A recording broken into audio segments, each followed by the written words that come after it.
C'est vrai qu'il y a 2 semaines, nous parlions des armes que Dieu nous donne pour tenir ferme, pour combattre, pour nous défendre. Et c'est vrai que j'avais terminé avec le zèle que donne le Saint-Esprit. Et je me suis dit, bah voilà, aujourd'hui, j'allais apporter le reste des armes. Et en fait, il y a eu plein d'informations qui sont venues dans mon esprit et je me suis rendu compte que, en parlant du zèle, bah en fait, ça allait faire l'objet d'une prédication, en fait. Juste le zèle. Donc, c'est vrai qu'il y a les autres armes qui viennent. Et donc, ici, aujourd'hui, je vais parler du zèle. De quelle chaussure du zèle portons-nous? Et c'est vrai qu'on avait entamé le zèle que donne le Saint-Esprit au travers des apôtres, qui étaient heureux d'être maltraités, outragés, battus, mis en prison parfois et même morts parfois pour la gloire du nom de Jésus. Et c'est seulement ce zèle-là, celui qui vient du Saint-Esprit, qu'il faut avoir. Et discerner que cela vient bien de Dieu, que c'est sa volonté et non notre propre volonté ou celle de Satan. Et pour cela, c'est vrai que nous allons voir, je dirais, plusieurs sortes de zèle. Et c'est vrai que j'y pensais tout à l'heure, je ne l'ai pas écrit, mais c'est vrai que quand on regarde déjà, souvent, pas qu'on se fait violence, parce que c'est vrai qu'on est tripartite, et il y a toujours la chair qui essaye.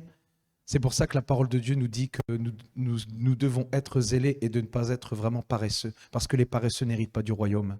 Et c'est pour ça que nous devons vraiment toujours, et on en parlera après, rechercher les choses d'en haut, pour toujours vraiment avoir ce zèle que donne l'esprit et ne pas tomber vraiment dans la paresse spirituelle. Et donc je vais prendre un premier verset. Ah ouais, excuse-moi. Est-ce que...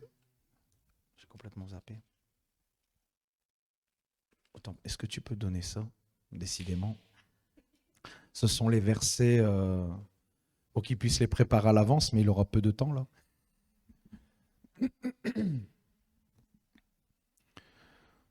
C'est vrai que j'ai été interpellé par vraiment ce zèle que donne le Saint-Esprit. Et donc, je vais prendre avec vous, et on va parler de Paul, dans Actes 22, 3 à 4. Je suis juif, donc c'est Paul qui parle, né à Tars en Cilicie, mais j'ai été élevé dans cette ville et instruit au pied de Gamaliel dans la connaissance exacte de la loi de nos pères, étant plein de zèle pour Dieu, comme vous l'êtes aujourd'hui. J'ai persécuté à mort cette doctrine, en parlant de l'Église de Christ, liant et mettant en prison hommes et femmes. Et c'est vrai que le Seigneur ici, donc ici on voit bien qu'il était vraiment... Même la parole de Dieu nous dit qu'il était même animé d'un zèle excessif pour les traditions de son père, dans Galates 1,14. Et c'est vrai que quand le Seigneur l'a rendu aveugle sur la route de Damas, il a réaligné la vision de Paul, car il était zélé pour la loi de ses pères, comme je le disais, et conduit par des œuvres qui n'étaient pas de Dieu, persuadé pourtant de le servir en persécutant l'Église de Christ. Et je pense que quand nous regardons ici dans le monde, beaucoup, de par leur conditionnement, de par les forteresses de raisonnement, persécutent l'Église aussi et sont persuadés aussi de servir un Dieu. Je pense que vraiment, il y en a beaucoup et c'est pour ça que je pense que Dieu touche les nations, touche les pays musulmans et tout, parce que je pense vraiment, et même dans le catholicisme ailleurs, parce que Dieu, si on a vraiment, même si ce zèle-là était mal placé, il voulait faire pour Dieu. Et je pense que parfois Dieu réaligne la vision de certains qui se sont fourvoyés dans d'autres religions et qui persécutent en fait l'Église de Christ. Je voulais parler en premier vraiment de ce zèle-là en fait. Et donc comme je disais ici, voilà c'est ça, ils sont convaincus de servir Dieu alors qu'ils servent Satan au travers de faux écrits et de fausses religions. Mais j'ai dit que je ne citerai aucun nom pour pas se faire censurer quoi, même si j'ai donné quelques... Et c'est vrai que... Ensuite, ici, nous allons prendre un petit peu plus loin dans Actes 9, 17 à 18.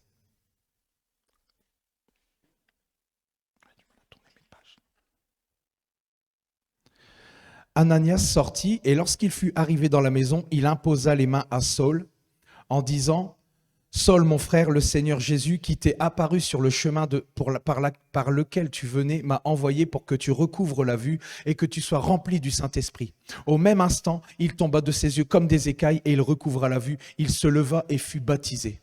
Donc Paul, ici, il avait perdu la vue sur le chemin de Damas. Et il était, ouais, autant pour moi, et il était devenu aveugle physiquement comme il l'était d'ailleurs spirituellement. Il a fallu une démonstration de puissance de la part de Dieu et durant ces 3 jours où il était aveugle, il a été, je dirais, humilié et brisé, mais c'était pour son bien. Il a remis, moi je pense que pendant ce temps, il a remis vraiment en cause vraiment tout son conditionnement religieux. Il a tout remis en question car il est passé d'un zèle amer diabolique à un zèle venant de Dieu par son esprit. Et ainsi, il a retrouvé, comme la parole nous le dit, il a retrouvé à nouveau la vue physique et spirituelle. Et on peut en conclure, et nous le savons, que ce n'est donc que par le Saint-Esprit que nous pouvons posséder le zèle venant de Dieu, que par son esprit, et c'est logique. Mais je pense que parfois on a besoin de recentrer. On a besoin de recentrer les choses. On va prendre un petit peu plus loin ici, dans Actes 9, 4 à 5. Ce n'est pas dans l'ordre, mais... Il tomba par terre et il entendit une voix qui lui disait « Saul, Saul, pourquoi me persécutes-tu » Il répondit « Qui es-tu, Seigneur ?» Et le Seigneur dit « Je suis Jésus que tu persécutes. Il te serait dur de regimber contre les aiguillons. » Et je voulais ici faire une petite parenthèse sur le fait, parce que c'est vrai que sur le coup, ça n'a pas l'air d'être très compréhensible quand il dit « Il te serait dur de regimber contre les aiguillons. » D'après ce que j'ai pu étudier, d'après ce que j'ai pu recevoir, en fait, le fait de regimber, c'est résister, se montrer récalcitrant. Et justement, nous devons prendre garde à ne pas nous rebeller et à être zélés contre la volonté de Dieu, en choisissant de faire nos propres choix. Parce que justement, la parole de Dieu nous dit que celui qui veut me suivre renonce à lui-même, à sa volonté. Et je continue un petit peu, à sa volonté, à son propre zèle, et qu'il prenne sa croix et me suive tous les jours de sa vie. J'ai rajouté le zèle parce que je pense que c'est vraiment important de parler de ce zèle que Dieu peut nous donner pour justement agir par sa puissance, pour vraiment tenir ferme, pour vraiment pratiquer vraiment les œuvres justes que Dieu a préparées d'avance. Parce que les œuvres justes sont diversifiées et à différents niveaux. Et quand on parle des aiguillons, en fait, l'aiguillon, c'était en fait une espèce de perche courbée, beaucoup le savent, se terminant par une pointe. Et en fait, elle servait à guider le bœuf dans son sillon. Si celui-ci se rebelle en se cabrant, l'aiguillon le blesse et l'oblige à se soumettre. Et en fait, quand on dit que vraiment, il te serait dur de regimber contre les aiguillons, Dieu rappelle ici à Paul combien de fois il a résisté à la voix de Dieu en faisant taire sa conscience, qui est du domaine de l'esprit. Et c'est le moyen que Dieu utilise pour nous parler, le domaine de l'esprit, le domaine de la conscience. Et donc, en fait, il endurcissait son cœur jusqu'au jour où l'aiguillon du Saint-Esprit a percé son cœur. Amen. Et je voulais faire cette petite parenthèse pour un petit peu, je dirais, pour montrer la compréhension vraiment de ce verset. D'ailleurs, il y avait un témoignage d'un homme qui disait que justement l'aiguillon du Saint-Esprit avait percé son cœur parce que plusieurs fois il avait été touché par le Seigneur et en fait, quand il était touché au milieu d'une assemblée, il voulait pas pleurer devant tout le monde. Il ne voulait pas montrer sa vulnérabilité au niveau des sentiments, parce que souvent, c'est vrai que quand on a cette conviction, quand on se repent, quand on se convertit, on sait qu'on a attristé Dieu, et souvent, on pleure parce qu'on est triste d'avoir attristé Dieu. On a cette conviction du Saint-Esprit. Et lui, en fait, dès qu'il sentait ce sentiment monter, il s'en allait. Et il a fait ça par 3 fois. Et la 3e fois, il lui a été dur justement de regimber contre l'aiguillon du Saint-Esprit. Parce qu'il voyait que quand il rentrait chez lui, il avait cette présence, il avait cette conviction, mais quand il rentrait chez lui, c'était vide. Et il se disait, mais il avait son orgueil qui parlait et qui disait qu'il ne voulait pas pleurer devant tout le monde. Moi, je suis un homme, moi, je suis... Et au final, la 3e fois, quand il a été, en fait, là, il a eu vraiment cette conviction profonde et l'aiguillon du Saint-Esprit est venu et a percé son cœur. Et là, la leçon qu'il a tirée, c'est que quand il s'est mis à pleurer, tout le monde l'a regardé. Ça a concouru pour que vraiment toute l'assemblée le regarde. Et là, c'est vraiment une leçon à tirer de cette histoire, en fait. Pour montrer vraiment qu'on ne peut pas résister quand Dieu nous appelle. Et que vraiment, quand l'aiguillon de son esprit nous perce le cœur, nous ne devons pas résister. Nous ne devons pas détourner le regard, nous détourner, mais vraiment entrer vraiment dans ce que Dieu a préparé d'avance. Parce que il voulait cet homme, et je pense qu'au travers de beaucoup de ministères, et on va en parler après, même au niveau de Placebo, il a vraiment eu cette grâce de pouvoir être sauvé parce que Dieu le voulait pour accomplir sa volonté. Amen. Donc là, ici, on va aller un petit peu plus loin. Donc, je reprenais le même verset. Donc, il tomba par terre. Il entendit une voix qui lui disait « Saul, Saul, pourquoi me persécutes-tu » Et c'est vrai que Paul persécutait les chrétiens physiquement, mais il y a une réalité autre derrière la persécution. Parce que ce mot, quand j'ai regardé, j'ai étudié un petit peu, je me suis rendu compte que ce mot avait deux définitions. La première qui était le fait de persécuter physiquement. Mais la deuxième définition, c'était l'action d'harceler, d'importuner, de troubler. Et j'ai même été plus loin en disant de diviser pour justement aller à l'encontre de l'autorité, par exemple. Ce qui a pu déjà arriver dans certaines églises, certainement. Et j'ai pas prévu de tourner ma page. Et malheureusement, un triste constat a été fait, c'est que beaucoup d'hommes et de femmes, je n'ai pas les témoignages ici sous les yeux, sont morts à cause de soi-disant chrétiens qui les persécutaient en les calomniant, en les maudissant, en murmurant, en les condamnant et parfois même en se réjouissant de leur souffrance. Je vous dis ça, et moi je pense vraiment que mieux vaut n'être jamais né pour cela, car comme il disait au-dessus, c'est aussi Jésus qui le persécute. Et beaucoup d'hommes et de femmes, c'est vrai que j'étais interpellé quand j'étudiais cette forme de persécution, parce que je me disais, comment est-ce que cela peut arriver ? Mais ça, c'est une question de zèle aussi, mais c'est un zèle de méchanceté, c'est un zèle amer, c'est un zèle diabolique, d'être zélé comme ça pour justement faire du mal, pour planter des flèches. Et ils sont conduits par l'ennemi et ils plantent des flèches dans les pasteurs, dans les prophètes, dans ceux qui sont là et qui essaient justement de donner la parole de Dieu, qui essaient justement, qui payent le prix de l'onction. Parce que je regardais ici Catherine Kuhlman, je trouve que c'est une femme extraordinaire, je ne connaissais pas. Et j'ai commencé à regarder un petit peu ses enseignements. Et elle parlait du prix de l'onction. Vous imaginez parfois pas. Moi, je suis dans les débuts, nous sommes dans les débuts. Mais il y en a qui, toute leur vie, ont payé le prix de l'onction et ça a été de plus en plus loin.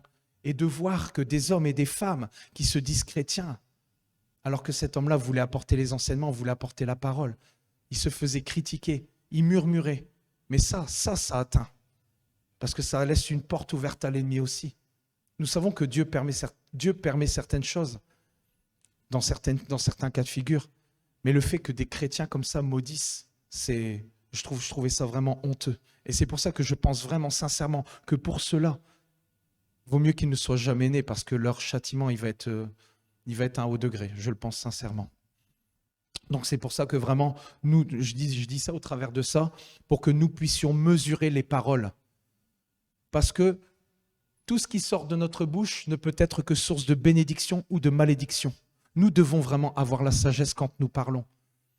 Et quand nous parlons d'un cas de figure, ou quand nous parlons d'un frère ou d'une sœur, ou d'une autorité, parce que nous ne sommes pas parfaits, nous cherchons la perfection, je le dis à chaque fois.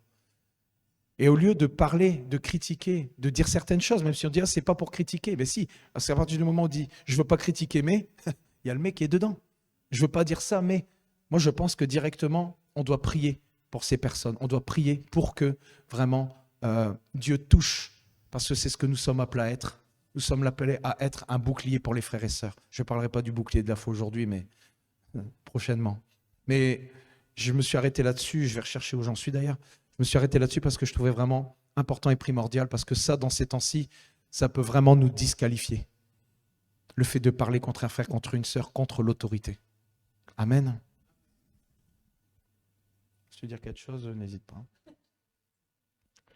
Lève le bras, souffle dans le chauffard ou bien il n'y a pas de problème.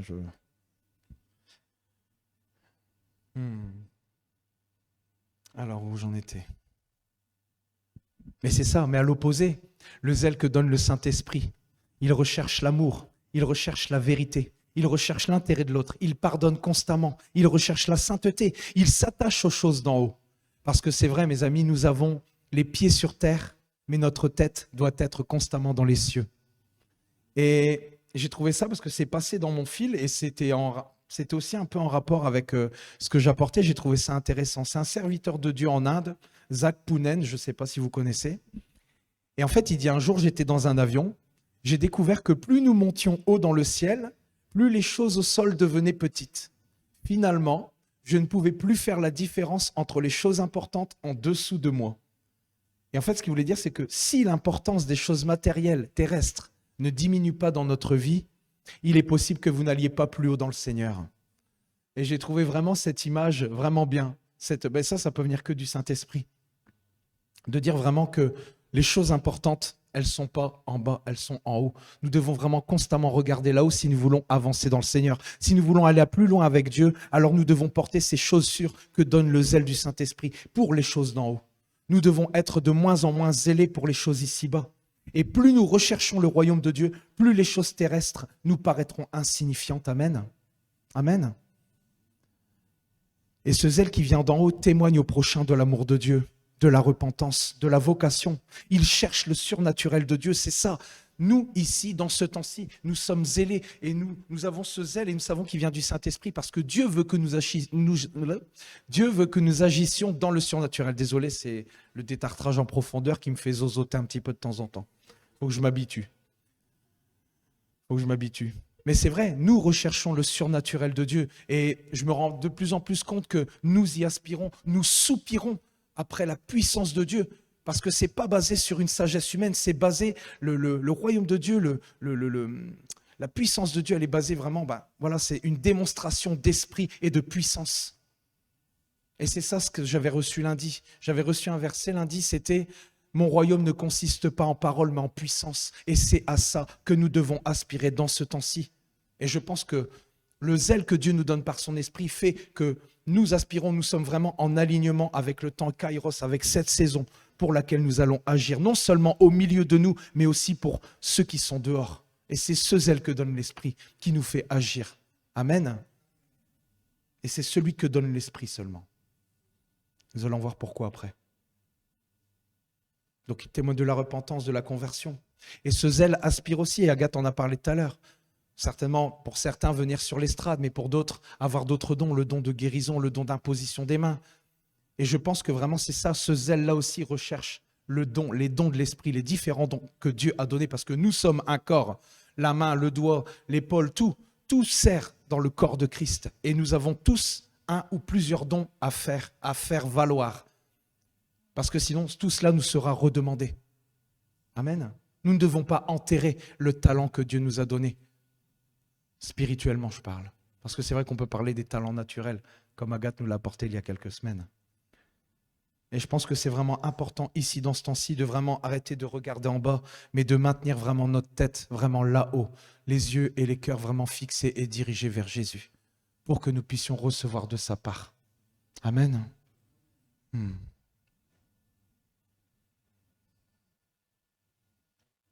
C'est ça.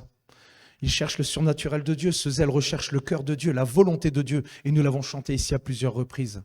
J'ai fait ces chants ce matin. En dernier lieu, vraiment, je demandais au Seigneur de m'inspirer pour les chants. Et je me suis rendu compte que la chose qui revenait le plus dans les chants que nous avons loués, c'était de faire la volonté de Dieu avec le zèle de son esprit. Le zèle que nous avons du Saint-Esprit, c'est ça, nous pouvons avoir du zèle, mais il faut qu'il soit soumis à la volonté de Dieu pour ne pas faire n'importe quoi et ne pas faire des œuvres mortes. Amen. C'est ça. L'homme qui possède ce zèle ne cherche pas à faire des œuvres par lui-même, car il ne sera pas accrédité par Dieu. Nous devons obéir à la voix de Dieu. Nous devons méditer et ne pas se précipiter, même si parfois on a l'impression que ça va honorer Dieu et que c'est une œuvre juste. Parfois on a l'impression qu'on va faire quelque chose de juste pour le Seigneur, mais parfois Dieu ne nous le demande pas. Et on va voir un petit peu plus loin avec le livre Placebo, parce que j'ai vraiment eu à cœur et j'ai étudié un petit peu et je me suis rendu compte que oui, il a mené une vie, mais on va voir ça après, je ne vais pas tout dévoiler parce que je vais sauter des pages sinon. Et c'est vrai qu'ici, je pensais à ça quand je méditais, quand je parlais du surnaturel, que nous allons faire les mêmes œuvres que Dieu, que Jésus quand il est venu, que Dieu, et que nous allons faire de plus grandes œuvres. Il va nous permettre vraiment, spirituellement et naturellement, de déplacer les montagnes. Spirituellement, quand je dis naturellement, c'est physique, quoi. Pas les vraies montagnes, vous m'avez compris. Mais je pense que Dieu ici va nous permettre de déplacer des montagnes, de vraiment éradiquer vraiment des problèmes, des forteresses, des maladies, toutes sortes de choses que le Seigneur vraiment a déjà pris à la croix. Parce que la victoire, nous l'avons. Nous devons vraiment saisir cette victoire qu'il a eue à la croix quand il a donné sa vie. Ah, amen. Oh, j'ai chaud. Ouais, mais ouais. Un petit peu. Ouais.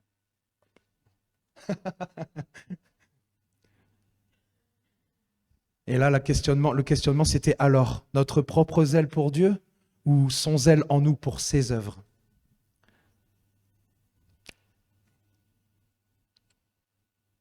Oh oui. Ah. Et c'est vrai qu'on parlait des œuvres ici, et je voudrais prendre avec vous Apocalypse 2, 26. Je vais prendre la version normale et après la version Summer. À celui qui vaincra et qui gardera jusqu'à la fin mes œuvres, je donnerai autorité sur les nations. Et dans la version Summer, au vainqueur, à celui qui continue à agir jusqu'à la fin selon mon enseignement, je donnerai autorité sur les nations. Donc agir selon son enseignement, selon sa parole, selon ses prescriptions, selon sa volonté, selon son cœur. Ça englobe tout. On parle de sa parole. Et c'est vrai que tout à l'heure, on pouvait parler aussi des dîmes et des offrandes. Et ça aussi, je pense que tout est une question avec l'esprit. Comment nous sommes disposés et comment le Saint-Esprit, lui, dispose nos cœurs. Quel zèle il nous donne par rapport à ça. Mais ça, c'est toujours entre nous et Dieu. Amen.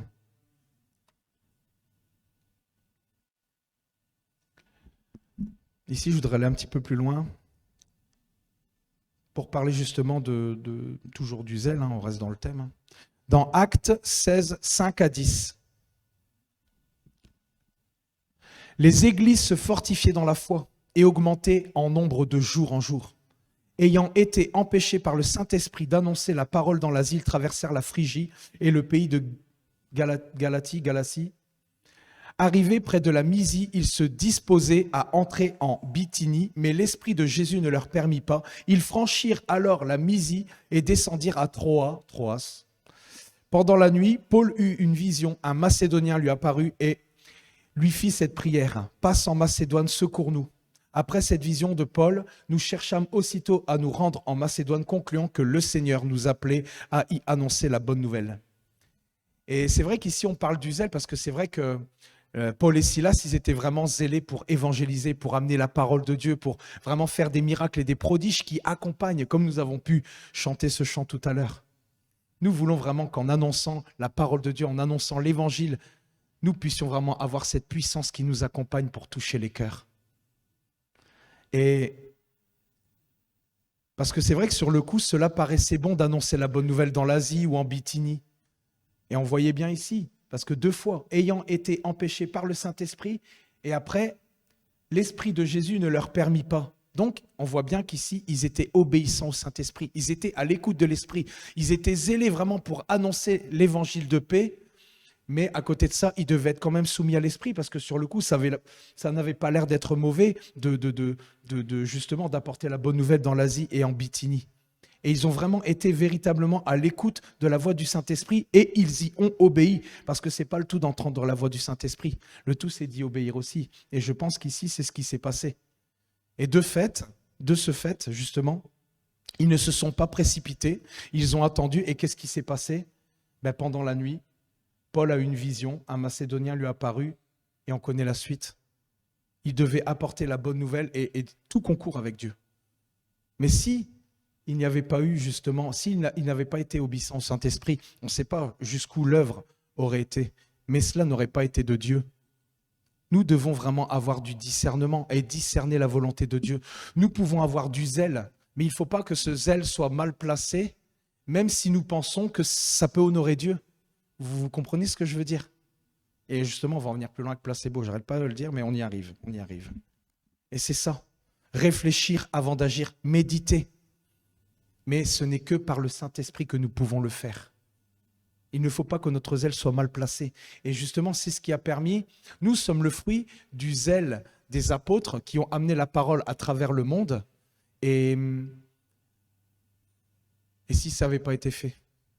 Ils ont vraiment obéi à la parole de justice. Ils ont vraiment obéi à la parole Réma. Ils ont obéi au Saint-Esprit qui ne leur a pas permis d'aller à 2 endroits, mais de les emmener ailleurs, même si ça paraissait bon de le faire.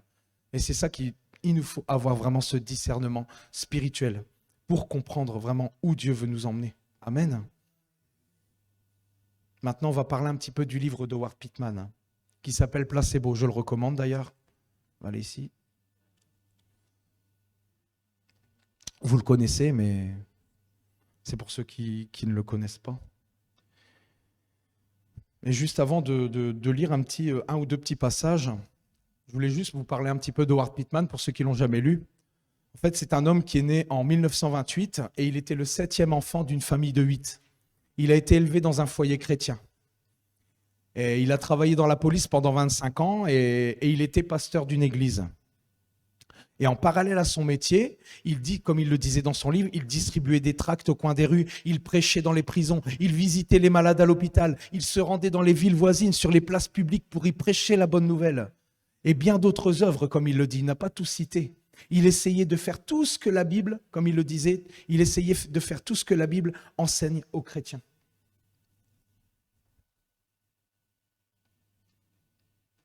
Excusez-moi. Je vais devoir laisser pousser mes ongles comme ça.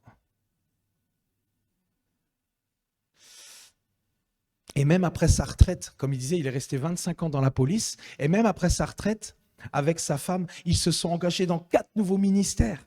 Ils ont accueilli des enfants dans leur foyer. Et juste avant de mourir, parce que justement, il a eu une expérience avec Dieu de sa part puissante, et vraiment une grâce était sur lui.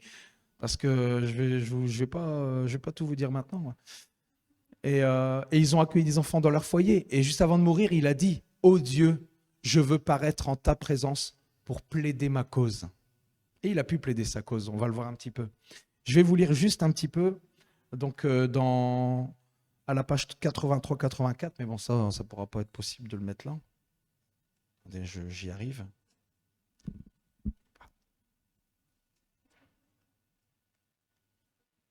Et d'ailleurs, si vous voulez savoir, donc il parlait de toutes ces œuvres qu'il avait faites, qui étaient vraiment, qui avaient l'air extraordinaires. Hein.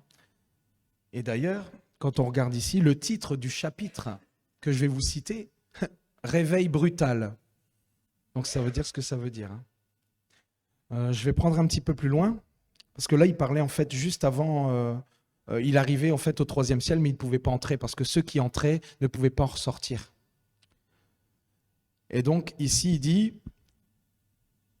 Donc, il voulait plaider sa cause. Hein. Donc, il dit son guide, donc c'était un ange qui était là. Mon guide me dit de me tenir à côté des portes et de plaider. Donc, il était aux portes du 3e ciel. Hein, et de plaider ma cause. Il m'assura que Dieu entendrait et répondrait à ma requête. Alors que je me tenais aux portes, une atmosphère de joie, de bonheur, de contentement se dégageait du ciel et j'en ressentais la chaleur. Tandis que je me tenais là pour plaider ma cause, je ressentais aussi la puissance imposante de Dieu qui m'inspira un grand respect. Nulle créature ne peut paraître devant lui sans expérimenter cette puissance impressionnante, cette grandeur, cette majesté, même derrière une porte, comme dans mon cas.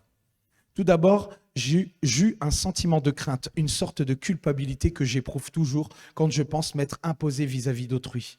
Dans mon esprit, je me représentais simplement un Dieu affairé, agacé contre moi pour l'avoir détourné d'une tâche importante.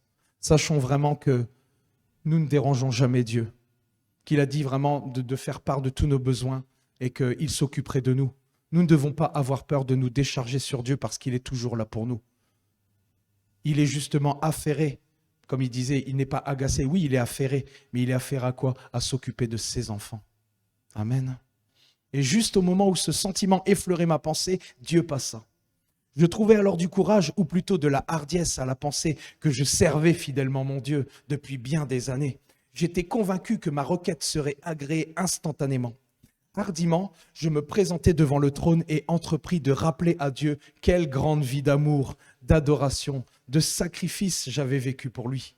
Je lui parlais de toutes les œuvres que j'avais accomplies, lui rappelant que j'avais accepté dans mon tout jeune âge et que je l'avais servi toute ma vie. C'est un peu long, mais ça vaut la peine. Je mentionnais que j'avais des ennuis maintenant et que lui seul pouvait m'aider en m'accordant quelques années de plus à vivre. Et c'est vrai qu'en fait, comment il est mort, en fait, c'est juste un détail, il a eu une rupture d'une veine principale dans le corps, ce qui a créé une hémorragie et ce qui a entraîné vraiment ce laps de temps où il est mort. Dieu demeura dans le plus grand silence quand je parlais. Après avoir terminé ma requête, j'entendis audiblement la voix de Dieu me répondre. Cette voix ne ressemblait pas à la douce voix que Satan avait prise pour me duper dans la vallée de la mort. Vous pourriez réunir le vacarme créé par toutes les tempêtes, tous les volcans, toutes les tornades et tous les ouragans inimaginables, et vous seriez loin d'imiter ce que j'ai entendu. Sa voix n'avait rien à voir avec la voix douce, avec la douce voix dont j'ai parlé précédemment. Sa voix s'abattit sur moi au-delà, par-delà les portes du ciel, avant que les paroles ne me frappent de plein fouet. Le ton de sa voix me heurta le visage, alors que Dieu continuait à me dire quel genre de vie j'avais vraiment vécu. Il me dit ce qu'il pensait de moi et de ceux qui avaient agi de la même façon. Il mit l'accent sur le fait que ma foi était morte. Donc, on a parlé de toutes les œuvres qu'il avait accomplies. Qu'il ne pouvait accepter mes œuvres et que j'avais travaillé en vain. Il me dit que cette sorte de vie était une abomination à ses yeux. Donc vous avez bien vu tout ce qu'on a parlé. Et ce genre de vie qu'il a mené était une abomination à ses yeux. Comment donc osais-je appeler une vie d'adoration? Et donc là, je vais mettre ça un petit peu de côté. Et justement, c'est ça. Parce qu'en fait, tout ce qu'il a vécu, il a fait des œuvres. Il a prêché, il était au coin des rues, il donnait des tracts. Il prêchait, il était pasteur, il a ouvert des ministères. Et pourtant, Dieu lui a dit, ta vie devant moi est une vie d'abomination. Parce que son zèle était mal placé, parce qu'il le faisait pour lui-même, pour se donner bonne conscience. Et je vais en parler à la page 7. Ça aurait pu être autrement si c'était Dieu qui lui avait demandé. Mais Dieu ne lui avait pas demandé tout ça. C'est pour ça qu'on doit être vraiment zélé du Saint-Esprit, par le Saint-Esprit, pour ne pas justement, même si ça a l'air honorable, de placer notre zèle dans ce qui n'est pas de Dieu. C'est ça, il a utilisé son propre zèle pour agir. Et Satan l'a conforté dans ce zèle. Et cette fois, parce que c'est ça le titre du livre, et cette fois placebo, qui avait l'air de plaire à Dieu. Et je vais prendre la page 7 pour dire qu'est-ce que c'était la foi placebo.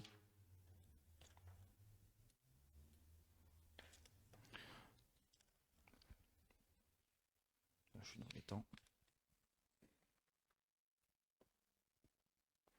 Qu'est-ce que c'est la foi placebo que l'ennemi aussi, que l'ennemi, on va dire, nous permet d'avoir, même si nous pensons que nous avons cette vraie foi en Christ, avec les œuvres qui suivent. Il donne aux patients, donc on parle de l'effet placebo, de ce médicament, on dit qu'il a des vertus, on dit toutes sortes de choses, mais en fait le médicament, ce n'est pas un médicament, c'est un effet placebo. C'est pour faire croire aux patients que ce qui lui a été donné était bon pour lui, était le bon médicament en fait. Il donne aux patients une religion à l'eau de rose, une expérience superficielle, et là on revient, à l'aide de demi-vérités. Dieu n'est pas dans les demi-vérités. Dieu nous appelle à être vrais en tout temps, en toute chose. Il n'y a que par son esprit, parce que nous sommes animés par l'esprit de vérité. Là où il y a des demi-vérités, le Saint-Esprit n'est pas là. Et on peut le lire vraiment dans le livre de Arthur Katz, L'Esprit de vérité. Il parlait de ce qu'étaient vraiment les demi-vérités. C'est d'apporter des choses qui sont parfois vraies, mais que nous ne vivons pas réellement. C'est ça, les demi-vérités. Cette foi morte que Satan avait permis justement, il confortait Howard Pittman dans cette foi-là. Il le maintenait vraiment dans un système de raisonnement, de religiosité en fait. Il n'y avait pas les œuvres de Dieu là-dedans. Et pourtant, ça paraissait honorable. Je ne sais pas si tout le monde avait lu ce livre, mais quand on arrive à ce point-là, on voit que de temps en temps, il y a des négations, mais quand on voit que sa vie était une abomination devant Dieu, là, parfois, même nous-mêmes, à l'intérieur, on tombe des nues parce qu'on se dit, est-ce que parfois on a fait des choses qui n'étaient pas de Dieu?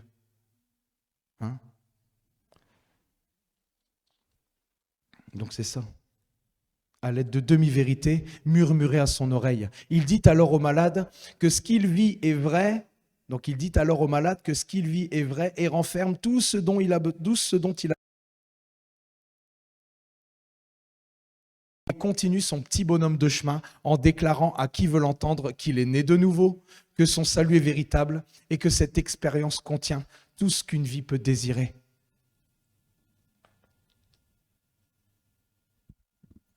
Et c'est vrai, parce qu'on sait que quand on parle de demi-vérité, on sait que Satan connaît aussi la parole de Dieu. Et on sait quoi? Que Satan peut se déguiser en ange de lumière. Et parfois, il peut aussi se faire passer pour Dieu. Parce que vous voyez tout à l'heure, quand à la page 83, c'est vrai que j'aurais dû mettre des marque-pages. Hein. C'est vrai que tout s'est fait si vite. À un moment donné, il dit, cette voix, donc la voix de Dieu, quand il l'a entendue, elle ne ressemblait pas à la douce voix que Satan avait prise pour me duper dans la vallée de la mort. Donc Satan aussi parfois se fait passer pour Dieu. Parce qu'il lui avait dit de relâcher, il lui avait dit tout doucement à l'oreille, il dit, ça c'est la voix douce de Dieu, ne respire plus, ne t'inquiète pas, ça va aller. Et puis à un moment donné, il a eu vraiment, et là il y a une conviction du Saint-Esprit qui lui a dit, non, ce n'est pas la voix de Dieu. Et c'est ça, résistez au diable et il fuira loin de vous. C'est ça.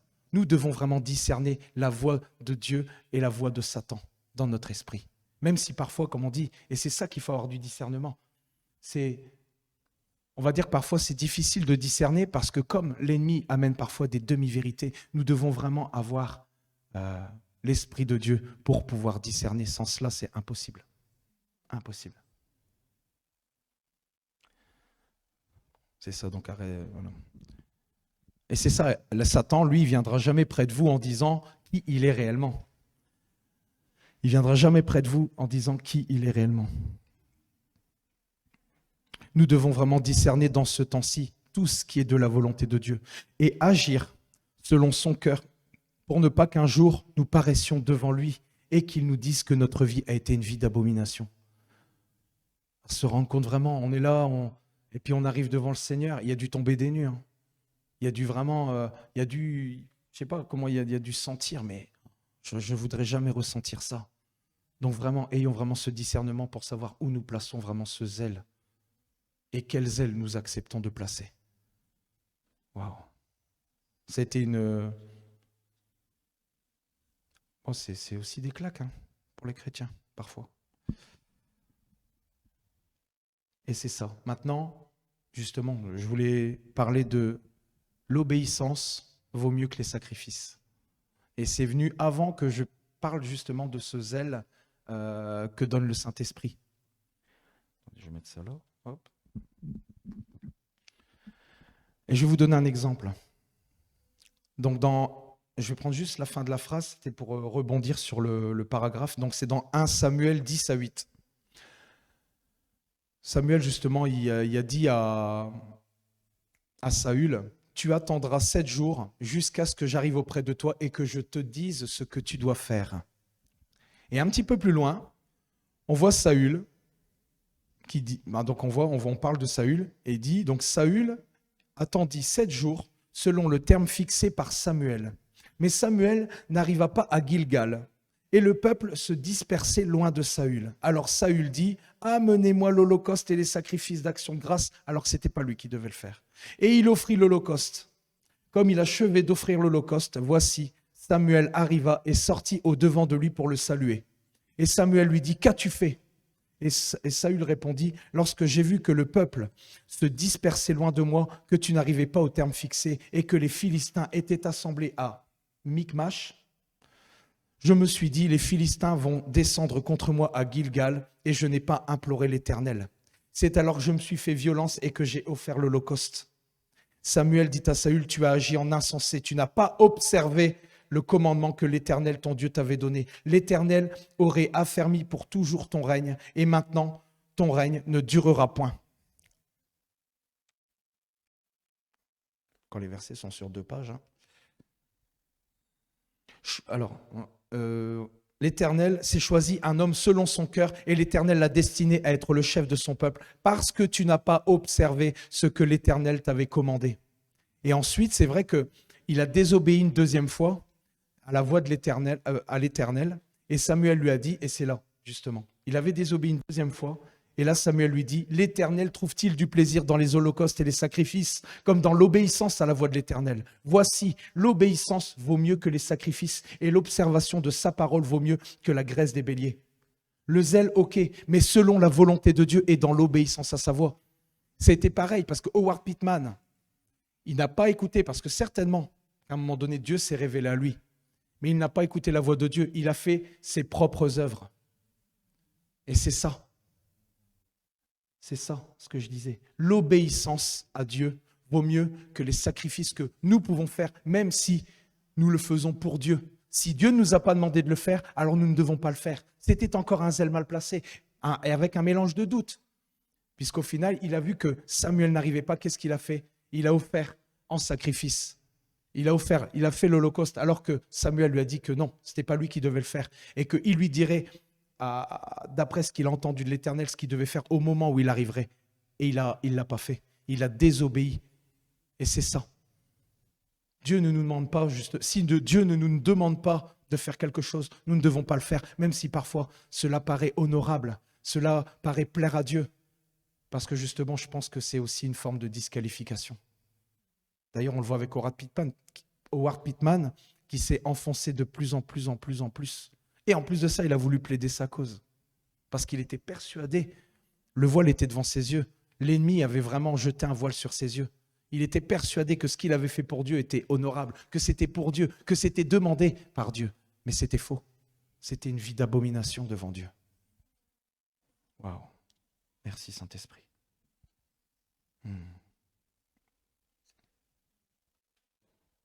C'est ça, quels que soient les sacrifices ou les œuvres que nous pouvons faire par nous-mêmes, notre propre zèle pour Dieu. Si ce n'est pas conduit par lui, alors ce sont là des œuvres mortes. Et justement, en fait, j'avais eu une inspiration pour un petit peu parler du zèle que Dieu donne. Et je voulais comparer un petit peu à pas une partie de ma vie, mais c'est un détail, quoi. Je sais que je vais bientôt être en vacances et j'ai hâte d'y être. Alors, durant les jours qui précèdent, je suis rempli de mon propre zèle, de joie. Et même s'il m'arrive divers problèmes au travail liés à un flot de panne, de pression, de diverses choses qui peuvent m'arriver au travail, car je suis seul et c'est la haute saison, parce que c'est vrai que quand c'est la haute saison, et que je suis tout seul pour une vingtaine de machines, qu'on m'appelle partout, et les femmes, ça crie. En plus, une femme, les cris sont plus stridents. Et Christian, Christian, Christian. Et moi, je suis là, débordé, je suis partout. Des fois, j'ai envie de tout laisser partir. Mais là, je sais que mes congés arrivent. Alors, je suis un peu plus que zélé que d'habitude. Donc, et comme je vous dis, donc ça doit tourner. Je relativise plus vite, me disant que ce n'est pas grave, je continue d'accomplir ma mission, car je vois dans un temps proche que je suis bientôt au repos et avec ma famille. Eh bien, vous savez quoi? Et c'est là que je vous dis, j'ai eu cette inspiration, je l'ai fait lire à ma femme pour dire, avec Dieu, c'est pareil. Nous savons qu'il revient bientôt. Nous chercher, nous avons hâte d'y être. Alors, durant les jours de nos vies qui précèdent, nous sommes remplis de zèle et de joie venant du Saint-Esprit, parce que nous avons cette assurance, cette foi et cette espérance en Christ. Et malgré la pression des problèmes de tout ordre qui survient au fil des jours de notre vie, nous sommes résilients par le Saint-Esprit et continuons de persévérer, de mener à bien notre vocation, d'entrer dans les dons que Dieu nous a donnés, de rechercher la sainteté, d'annoncer la bonne nouvelle du royaume, parce que nous possédons ce zèle céleste divin venant du Saint-Esprit. Et même, c'est derrière, j'allais dire même après sa retraite, et ça c'était Howard Pittman. Et parce que nous savons que Jésus revient dans très peu de temps et que nous allons... C'est ça, donc je reprends la phrase. Donc d'entrer dans les dons que Dieu nous a donnés, de rechercher la sainteté, d'annoncer la bonne nouvelle du royaume, parce que nous possédons ce zèle céleste, divin, venant du Saint-Esprit, et parce que nous savons que Jésus revient dans très peu de temps et que nous allons passer notre éternité avec lui et notre famille. Et je trouvais marrant vraiment cette comparaison que je pouvais faire. C'est vrai que ça m'est venu comme ça, et je l'avais fait lire justement à ma femme qui a dit que oui, c'était bien illustré. Voilà, c'est ça. Je voulais vous donner un petit peu cette image. Et justement, il y a un verset que je voulais vous lire parce qu'il m'est venu tout de suite après. C'est dans Romains 8, 17, 19. Or, si nous sommes ses enfants, nous sommes aussi héritiers, héritiers de Dieu et co-héritiers de Christ. Si toutefois nous souffrons avec lui afin d'être glorifiés avec lui. J'estime que les souffrances du temps présent ne sauraient être comparées à la gloire à venir qui sera révélée pour nous. Et quand j'ai eu ce verset, j'ai vraiment été touché parce que oui, c'est vrai que nous vivons des temps difficiles dans nos vies, dans le monde. Mais vraiment, si nous avons vraiment nous savons vraiment que le Seigneur vient nous rechercher bientôt. Alors vraiment, réclamons continuellement vraiment ce zèle qui vient du Saint-Esprit pour pouvoir faire sa volonté, pour pouvoir faire ses œuvres pour ce temps-ci.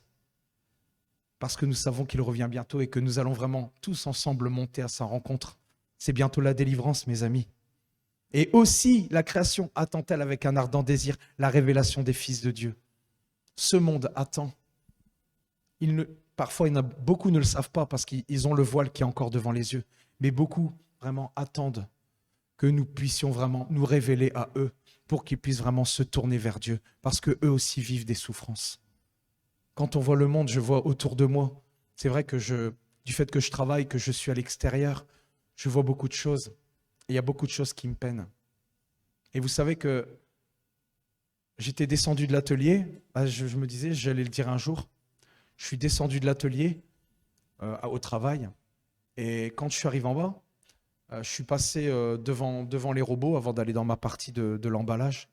Et je regardais les gens et j'étais vraiment triste parce qu'ils ne connaissaient pas Jésus. Et je sais que dans ceux-là, il y en a qui ont des problèmes. Mais en même temps, c'est vrai qu'il y en a qui refusent d'entendre parler de Jésus parce qu'ils assimilent les problèmes qu'ils ont à Dieu. Mais je pense que nous devons vraiment persévérer et attendre. Parce que justement, ces personnes-là qui font un amalgame avec Dieu, je pense qu'il n'y a que la parole Réma qui peut venir toucher le cœur de la personne. Ah, je vous dis ça, je sens l'onction qui est là. Je rends vraiment grâce à Dieu. La création nous attend pour que nous puissions témoigner par l'Esprit de Dieu.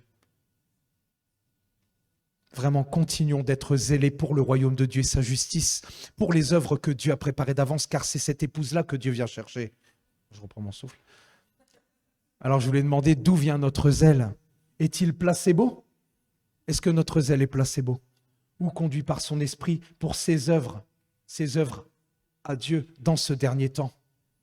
Et je voudrais prendre avec vous un dernier verset dans Apocalypse 19, 7 à 8. Réjouissons-nous et soyons dans l'allégresse et donnons-lui gloire, car les noces de l'agneau sont venues et son épouse s'est préparée. Et il lui a été donné le temps de se revêtir d'un fin lin éclatant pur, car le fin lin, ce sont les œuvres justes des saints. Dieu nous appelle dans ce temps-ci à pratiquer ses œuvres à lui, avec son zèle. Nous ne devons pas avoir notre zèle qui est mal placé, mais nous devons vraiment être zélés par l'Esprit de Dieu. Amen.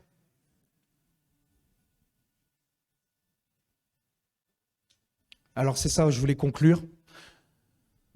Pratiquons avec zèle seulement ces œuvres justes, celles que Dieu a préparées. Mais cela ne peut s'accomplir qu'avec le Saint-Esprit en nous. Alors discernons la volonté parfaite de Dieu, parce que sa volonté est parfaite. Réclamons ce zèle pour cette dernière moisson d'âme. Et nous allons expérimenter la guérison. Nous allons expérimenter les miracles, les prodiges que Dieu a dit que nous ferions. Amen. Parce que oui, il le fera encore, comme ce chant le dit, mais avec un peuple qui se met à part pour Dieu. Et si nous voulons réveiller le monde par une démonstration d'esprit de puissance, alors nous devons être réveillés, nous premièrement. Amen. Alors vraiment, soyons zélés, mais par l'Esprit de Dieu. C'est ce que je voulais vous apporter aujourd'hui. Je ne pensais pas que j'allais avoir autant à dire sur le zèle. Moi, je pensais que j'allais vite passer au bouclier de la foi. Et au final, il y a tellement de choses qui sont venues sur mon cœur. Et au final, je me suis dit, non, je peux pas apporter plus que ça parce que il est déjà midi. Donc vraiment, j'appelle vraiment même tous ceux qui nous regardent à vraiment être zélés, vraiment par l'Esprit de Dieu, pour accomplir ces œuvres justes qu'il attend de nous. Interrogeons le Saint-Esprit pour savoir si cette œuvre, est-ce que nous la faisons pour lui ou est-ce que nous allons la faire pour nous? Parce que si nous la faisons pour nous, alors c'est ça devient une abomination pour Dieu parce qu'il ne nous a rien demandé. Amen.